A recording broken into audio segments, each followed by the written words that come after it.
Well, I guess somebody has to be first, at least on BGG. I noticed there are a lot of videos going up of playthroughs and a lot of unboxings, some sessions, some tutorials and whatnot. And I have my own series on a couple of scenarios, a battle scenario and also campaign scenarios. But I saw there was not any review yet, video review of Pacific War, so I thought I'd take a stab at it. And I don't do this very often, but I've been playing this so much the last 10 days or 2 weeks. It's really the only thing I've been doing with my free time that I've had. So I think I'm just gonna step into the void and give you a few thoughts. I'm not sure who this is going to end up being for. Maybe it'll start a discussion, although there's plenty of discussion on Consim as well as BGG on this new edition.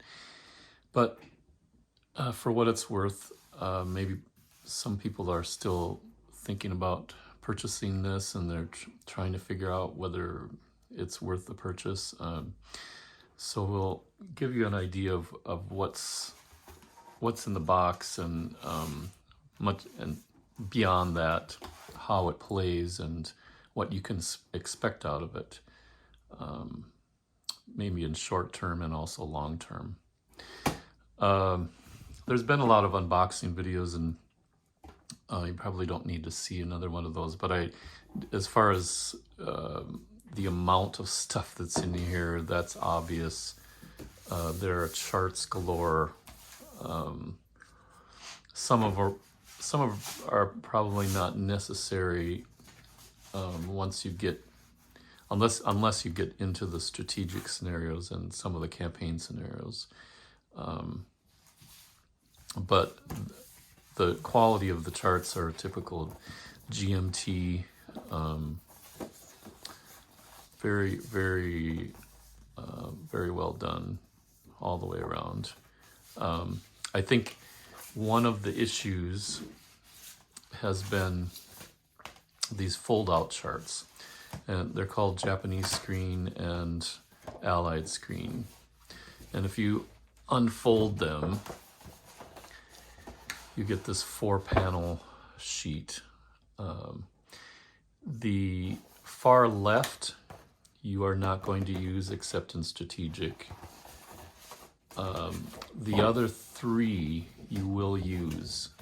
And here's my suggestion. A lot of people I think have already done this. The search chart, if you're doing solitaire play quite a bit, it would definitely be worth it to print the one thing on that's used the most on these 2 separate screens and print it back to back, because it is different for the Japanese player and the Allied player. And some people just did something like this. I should laminate this to make it last longer, but I just back printed the search chart, Japanese on one side and the Allied on the other, and that works great for solitaire play, because you then have to only use this and then have open this chart, doesn't matter either one, and then you can do all of your naval and air attacks with this results table, and then all of your land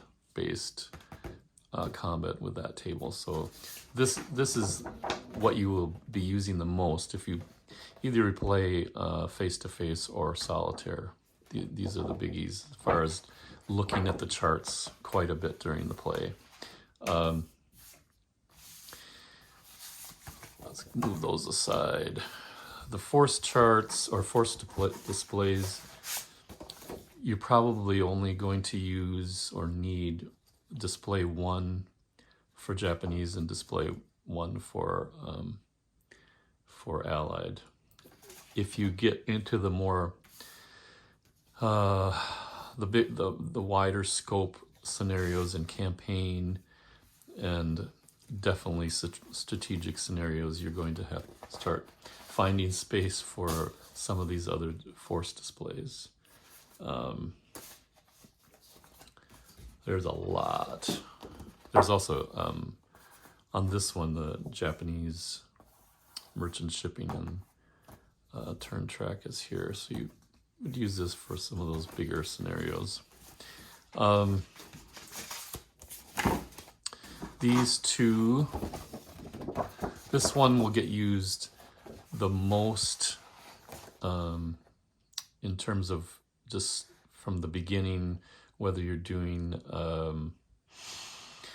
the engagement scenarios and battle scenarios and on up. You're going to be using this all the time. Naval battles are here. Here's the day track and the as it goes through battle cycles and progresses through an operation, as well as keeping track of the month or the days of the month. You have range bid charts here, which is dealing with naval battles. This is an important one for reaction intelligence. This will only be used. This section will only be used in campaign and strategic scenarios, but it's a pretty important part of it. This lighting display will be used in anything from battle scenarios on up. It's been a while since, it seems like it's been a while since I've done engagements, so I don't think that's used so much in engagement. It's pretty much, you're told what the lighting condition is. There'll be two of these large charts. Once you get past battle scenarios, and battle scenarios you'll need this little section right here. But once you get past that, there's a lot of important components that are in this full display, and there is a Japanese and an Allied one. When I played solitaire in a campaign scenario, I just had one of these unfolded, and then I folded this one up, and I needed some of this information up here. Otherwise, in campaign, I didn't really need anything else. There's some handy command point costs, which you're going to need in campaign and strategic scenarios, so that's important. In strategic, I may, in a little bit later part of the video, I may set up what it might look like if you had to play a strategic scenario. I'm not sure if I have enough room. So there's two of those. There's also the replacement record sheet, which one of those old-fashioned sheets that you could probably laminate both sides and use a erasable marker or Xerox copy what you need. Okay, let me delve into the counters just for a second. Somebody asked me in a previous video what the size of the counters are, and the basic difference is that the let's jump here to some air ones too. The air and the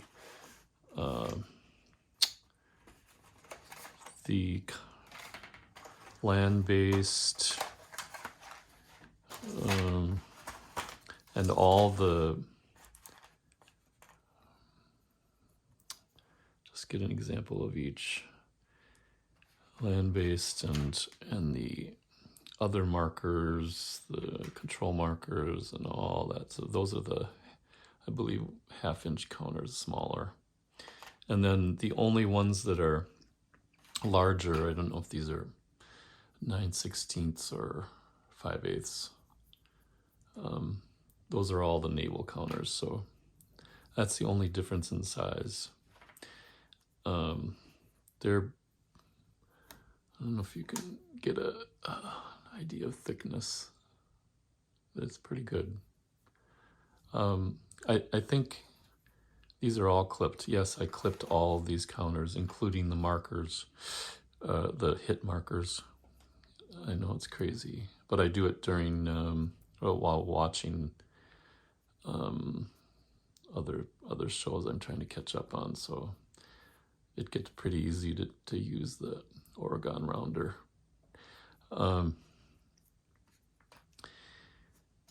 There's been a lot of discussion about the counters, and here's my 2 cents. A lot of people have way more knowledge of the details, especially people who are into miniatures, or have read a lot of historical accounts and histories of the Pacific War and the ships that were used. And so there's a lot of talk about specific issues with whether it's gunnery or flak, or bombardment capabilities, or anti-sub warfare, etc. And I mean, there's talk and torpedo tubes. Let's just go over a counter quick, and I'll show you what I'm talking about. And this is a destroyer counter, which we all have to remember is 6 ships. This is the Parker, and it's not 1 ship, it's 6 ships. Represents 6 ships of the same type. The bottom left is flak value. DD4 is just the number that it's labeled for this game. So if you're looking for DD1, DD2, DD3, DD4, etc., you can find that. The bottom right is the number of steps, number of hits that you need on that particular ship in order to sink it. In this case, sink all the ships involved in this counter. The little light white one is how many command points you need to activate that unit. On the back side of the ship, from left to right in the bottom, there's the 2 combat factors that it uses, or strike factors for naval attacks. That's in close range. And then 0 is medium range, and 0 with the exponent 4 is long range. Unless it has an X in place of a number, it can fire. So at 0 strength, you still can do an attack with this unit. And with 0 exponent 4, you have to roll a 0, and then you have to roll a 0 through 4 after that to have any effect. So essentially, this is going to have a 30% chance of 30% chance for short range to hit something. It's going to have a 10% at medium range, and it'll have a 5% chance of hitting something at long range. The bottom right 2 that's highlighted in black, that oval, that is the ASW, the anti-sub warfare factor. The upper right is bombardment. We can see that's a B. So if it's bombarding a base or bombarding units that are on the shore, on an island, etc. The T is for torpedo. So if you're doing a torpedo attack in a naval battle, ship to ship. Okay, so that's what I've read I haven't gotten into the discussion because I don't know enough. But I guess the issue for some people is that some of the ships, they think, and in some cases some of the plane units don't have the right attack factors or the right number of steps. Again, I haven't gone into that. I've just glanced at a few, and some people are very upset about them not being correct. And in my mind, that's all well and good, and I understand the issues they're having. But in the scope of this game, I don't think, unless you're really, really into miniatures and really, really, really into that, the fine details of all these different ship types, it's not going to matter. And again, this is my opinion. It's not going to matter in the long run when you're playing this game. It's just not. So for me, and I know there's a few misprints on some names. Probably the biggest one is that kamikaze was spelled wrong on the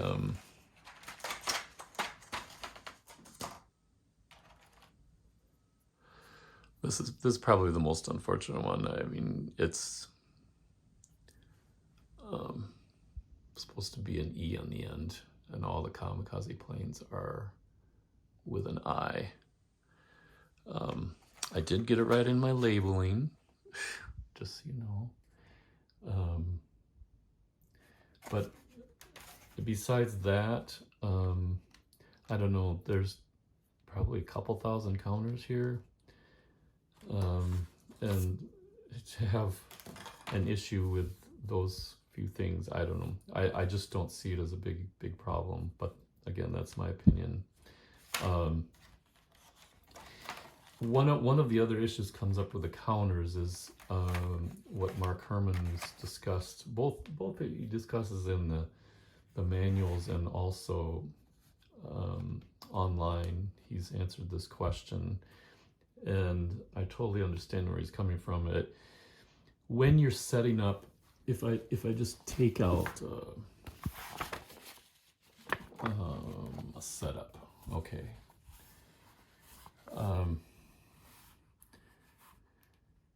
Let's look at here. This is probably as good as any. This is a Battle Scenario 5 Santa Cruz. So if you're looking at setting up any of the ship counters, you definitely want to find the exact number and name. All right. So you want to have the BB7 Congo, because those factors on that ship are very specific to that name and that type of ship. DD9 Kagero, you're going to want to find the DD9.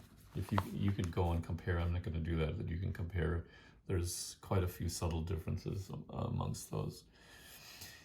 When it comes to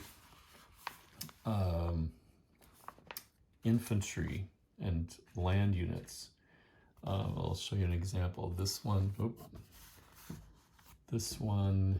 is the 8th Infantry Division. Well, it's the XX at the top.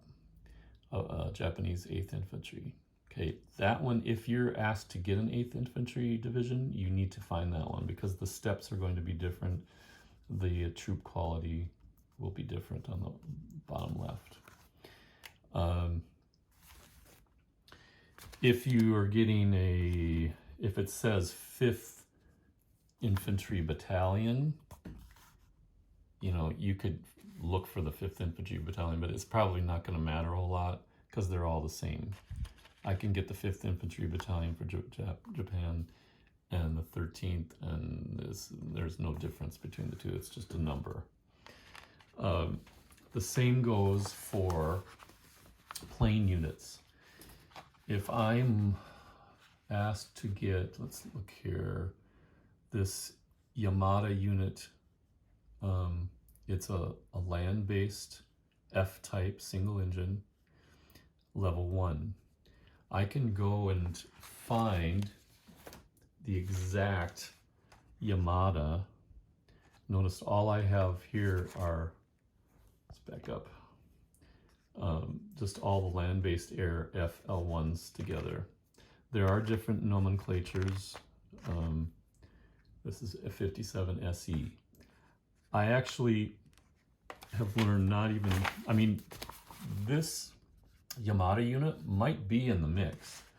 I just don't think it's worth my time unless I'm really, really picky about the fact that, oh, it needs to have the Yamada name because that's what was there when this battle took place. If I just grab any land-based L1F single engine, it's going to be fine. All the numbers are going to be the same. It's just the name upper left that's going to be different. So I don't even bother. Same with the Genzen Kokutai. It's a T twin engine level 0. I just go to that. Here it is. Here's one, 12 SE. That's all you need. So I think what people ran into, and I did this myself too when I was first setting up, I just was obsessed about, oh my gosh, I need Genzen Kokutai. Where is it? And then I'd search through, and then sometimes you'd find it and sometimes it wouldn't be there. But what Mark Herman stated is he's trying to give you the exact name of the land-based or the naval air unit that was there in the battle, but it may not be in the counter mix. And again, in the scheme of things, it doesn't matter. There's no difference between land-based FL1s. So just take a deep breath and find that matching FL1 for whatever they're asking you to, and ignore the actual name of the unit. You'll sleep better unless it really, really bothers you. So those are the couple things I've noticed on some of the little lines of discussion in terms of counters. Okay. Cover charts and counters. By the way, again, I use 5 because I've been using this game a lot. I'm going to go back to it a lot, and I have 5 trays, and I have them stored somewhere else that does not fit in the box. So that's just my personal preference. You could use baggies. You could also, if you really like certain battles, or even don't get much past battle scenarios, you could probably pull out just the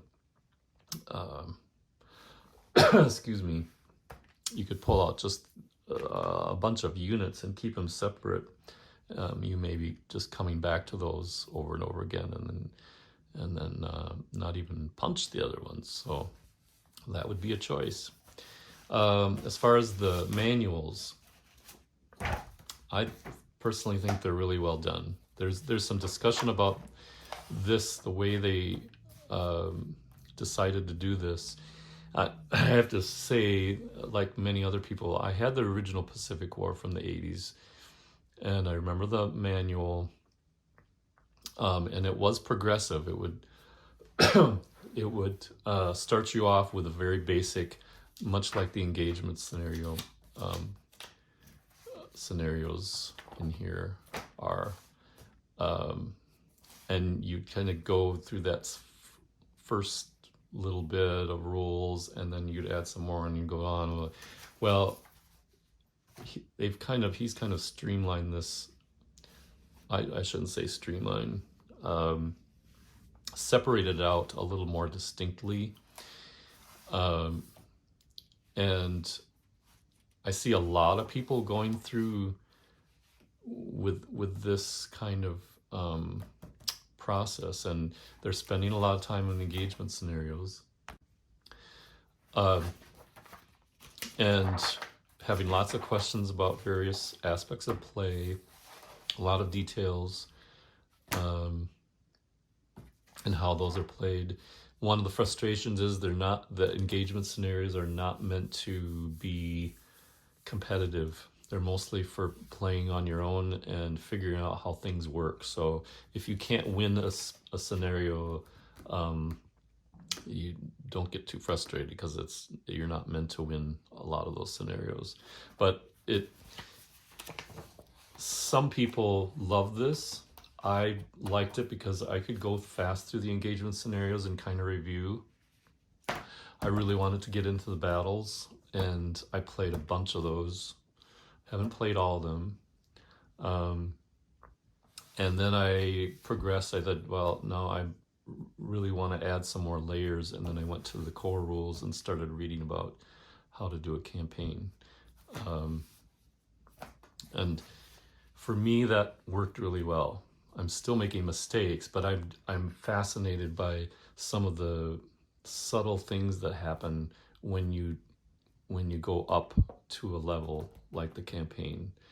There's so many more things you need to start thinking about, and the way things interact, the way the rules interact, the way the flow of the game is tied together with decisions that you're making. That's just fascinating for me. So I really, really like that. I know some people have really set their sights on just jumping into the core right away, and because they really want to do the campaign strategic level. That's where it's at for them, and I don't think there's anything wrong with that. If you decide that you're going to commit the time to it, there's nothing wrong with it. I would say this is where the monster game idea comes from. If you're going to go straight into campaign / strategic scenarios and try to digest this whole manual, then you've got a monster game on your plate, and that's what might scare off some people. But I will say right now that for me, if I never played a campaign or strategic scenario, this game would be worth it. I would buy it again if I didn't have it already, and I knew ahead of time that I was only going to do the battles, and maybe some of the smaller campaign scenarios. I'd still say it's worth it. This is a system that you can spend time with on particular scenarios, doing them over and over again to try different things. And even when you try different things, the results are going to, even if you try the same things, the results might be different because of what transpired with searches and some of the strikes and etc. So there's a lot of variability both in how you can play a game and some of the results that happen while you're playing the game. And yet I don't feel like it's a dice fest. It's definitely not a dice fest. There are a lot of probabilities, I think, that are baked into the strike factors and what air and naval and land units are able to do. So that part, to me, I think this is one of those games that it strikes a fair balance for me. It strikes a fair balance of gameplay, but also realism and making me do decisions that make sense in the real world. None of what we do can be, I don't think we can necessarily translate it to reality, but I think we can learn more about the way things transpired and the way the kind of decisions that people had to make in these situations. I think this system really strikes at the core of why we do things with this gaming hobby of ours. And I guess I feel strongly about it because I've been playing it so much and I still keep coming back to it. I have to almost now put it away and come back after a little bit of break, just so I can appreciate it all over again. I know that sounds like I'm gushing, but I am gushing. I'm going to take a short break, and then I'm going to just set up what it might look like if you had to go the full 9 yards. Okay, just to give you an idea of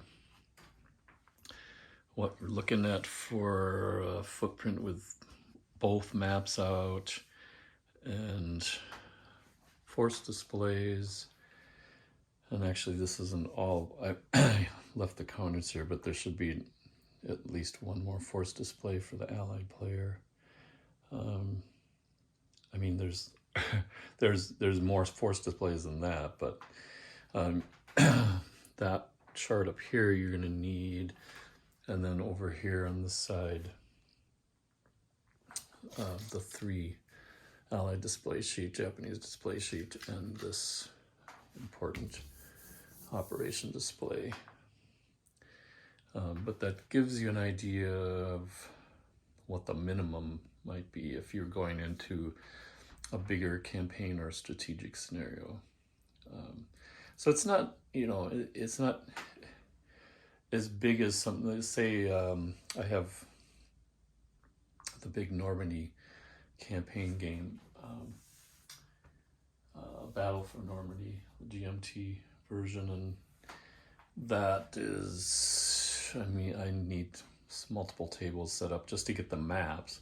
So it's not that the map area is that huge, it's that the rest of the displays and access to some of the player's aids and all the tracking sheets, that's the biggest issue, and having access to it and reach for all that. I do have to say that the mounted map board is nice. I'm not one who gets all upset if there's not a mounted map board, or I don't order mounted map boards if they offer them for extra money, because so many of us use Plexi now. This is pretty reflective. It's not horrible, but if you get a light right over it, the sheen comes right off. But it fits together pretty well. You can see it. Let me zoom in here. So this is a separate board, and the fit is pretty good. Of course, even with the mounted boards, you might put Plexi on these just to keep them nice and flat. You can always back fold them a little bit so that they sit flat, but it's a very high quality and very easy to read. I do want to say something about the train chart over here. It's nice that it's on the board, because I've mentioned this in another video, because it matches exactly what you see here for train. Again, there's not a lot of different trains, so that's pretty limited, but at least you can distinguish very easily on the board what the different hexes are supposed to be. So that's the large setup, and of course you can have, and of course this map is compare that. That's a map you can have to play quite a few scenarios without ever bringing out either one of the A or B maps. So that's very nice. That was a good touch, and I used that a lot already. So you can probably guess where my conclusions are going to fall with this game. In my opinion, it's definitely worth the money that you spend. I don't ever intend on selling this until I can't play anymore, I guess. There's a lot of gameplay in these manuals and in the scenario book. Engagement scenarios you can go through pretty quickly. Although I do have to mention that doing the engagement scenarios that involve combat land combat units, I would highly suggest taking a look at those carefully. What I love about Mark Herman is he's very supportive of players diving into his games, and it hasn't been any different with this one, because there's been a lot of threads on Board Game Geek, and he seems to be there checking all the time. I know he's commented on some of my questions. He's liked some of my videos.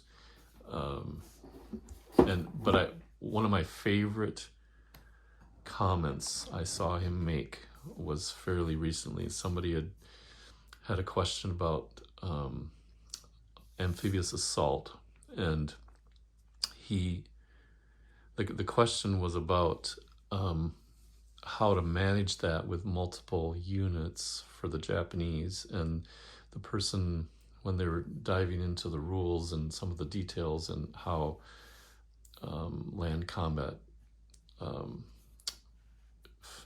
how the process works and how retreats are handled and deactivation of units at a certain point, and he was asking about strategy, and specifically I think doing waves of assaults into an island or a beach location, in that you could have one Marine unit go in, do the initial attack, hopefully survive and not deactivate, and then have on another battle cycle, have another unit invade. And he gave a detailed explanation of his thoughts, and like, is this possible? Does this make sense? And Mark Herman simply responded, I can see the light went off in this paragraph. And I think what he really, really wants players to discover is, in the processes that he sets up, whether it's land combat in this type of theater, or naval combat, or air engagements, airstrikes, etc. Discovering in those processes that there are ways to take advantage of them that make sense in real life, and what actually happened in history. So to me, that's what makes this game really cool. And you can play it on the surface and just for the fun of it, and not go any farther in the battle scenarios, and have a lot of fun. Or you can dive in the deep end. And I really enjoyed doing the campaign of Guadalcanal, mainly because it started to highlight some of those other decision making processes you have to figure out, and it's just, there's so much here that I know I'm going to keep coming back to it. And so I think there's different levels of interest for different people on a game like this, and dive in. If you've never played it before, start with these. If you played the 80s version, you could get into the core rules manuals right away, or certainly the battle scenarios. But I think you're still going to be going back and looking at details on some of the discrete processes that happen. So certainly worth the investment, and I highly recommend it. I'll keep coming back to this quite a few times in the next few years. So excellent work, GMT and Mark Herman. Thanks.